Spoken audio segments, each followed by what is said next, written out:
नमस्कार मंडळी, कशा आहात? मस्त मजेत ना? तर मी आज आत्ता आली आहे मी ठाण्यामध्ये. कुठे आली ते तुम्हाला दाखवते. आज 8 ऑगस्ट आहे आणि इंटरनॅशनल कॅट डे आहे. तर कॅट डे आहे ना, त्याच्यासाठी मी ह्या गार्डनमध्ये ह्या तलावाच्या इथे आली आहे. तर ह्या तलावाच्या इथे इतके हे मांजरं आहेत म्हणजे त्याला खाण्याचं राहण्याचं खूप प्रॉब्लेम आहे. तर मला वाटलं की चला आज कॅट डे आहे, त्याच्या निमित्तानं आपण त्यांना भेटून येऊ म्हणून मी आली. थोडासा वेळ तुमच्याबरोबर घालते. चला त्यांना खायला देते आधी.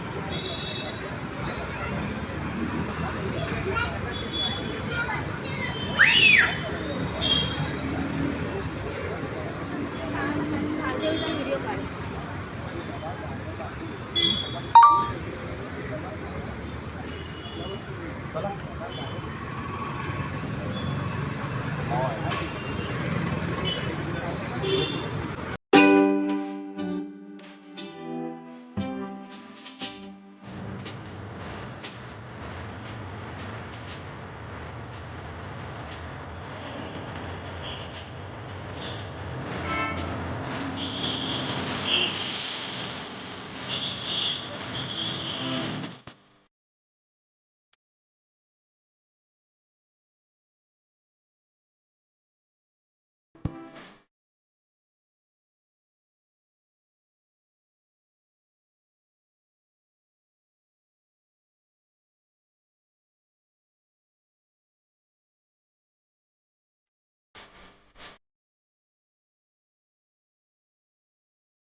प्राणी सेवा ईश्वर सेवा.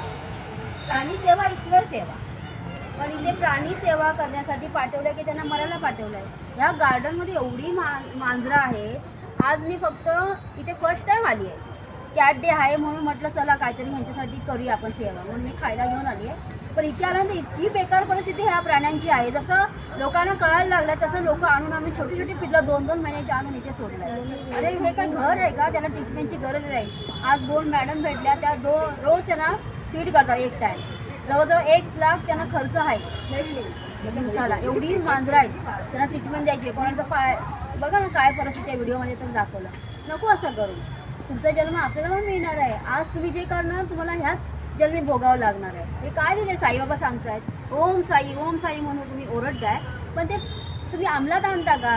प्राणी सेवा साईबाबा सांगताय, सर्व देव सांगतात. कुठल्याही जीवाची कुठल्याही प्राणी सेवा करायची प्रत्येक पुस्तकात लिहिलेलं आहे, प्रत्येक ग्रंथात लिहिलेलं आहे.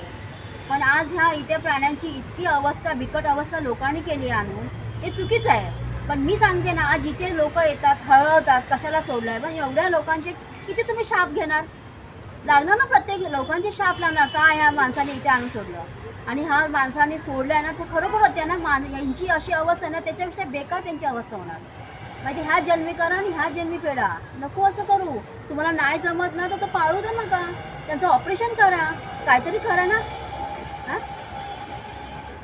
गरज असते, ह्यांना पण भूक लागते, ह्यांना ही सगळ्या गोष्टीची जशी माणसाला आवश्यकता असते ना, तशी ह्यांना पण असते. फक्त त्यांना बोलता येत नाही आणि आपण त्यांना एक वेगळ्या प्रकारे बघतात लोक की मांजर कुत्रा. पण नाही, हे पण जिवंत जीव आहे, निर्जीव नाही, जिवंत जीव आहे. यांना पण सगळ्या गोष्टीचं सुख पाहिजे, घर पाहिजे, प्रेम पाहिजे, खाणं पाहिजे. कारण देवाने ह्याला निर्माण केलं आहे, आपण नाही केलं आहे. देवाने ह्याला निर्माण केलं आहे ना, आपण नाही केलं. ह्यांना मारून कुठे पण सोडून हे प्रश्न नाही सुटत. त्याच्या पाठीमागे आपण त्याचं काहीतरी उपाय सुचवायला पाहिजे की एवढं घरात मांजर झाली आहे ती काहीतरी करूया. असं रस्त्यावर सोडून त्याचा उपाय नाही हो, हे चुकीचं आहे ना. उद्या तुमची मुलं बाळा तुम्हाला रस्त्यावर सोडून देणार, तुम्ही जर असा विचार केला तर. चला तर मी व्हिडिओचा इथेच शेवट करते. तुम्हाला जर आवडला असेल तर लाईक करा आणि शेअर मात्र नक्की करा, आवडला नसेल तरी, जेणेकरून लोकांपर्यंत तरी पोहोचेल. 100तला 1 दुसरा तरी माणसाने ॲडॉप्ट केलं ना ह्याला तरी खूप झालं. कारण ह्यांची अवस्था अशी नाही बघवत खरंच. तर व्हिडिओ आवडला असेल तर लाईक करा, शेअर करा, कमेंट करा आणि सबस्क्राईब करायला विसरू नका.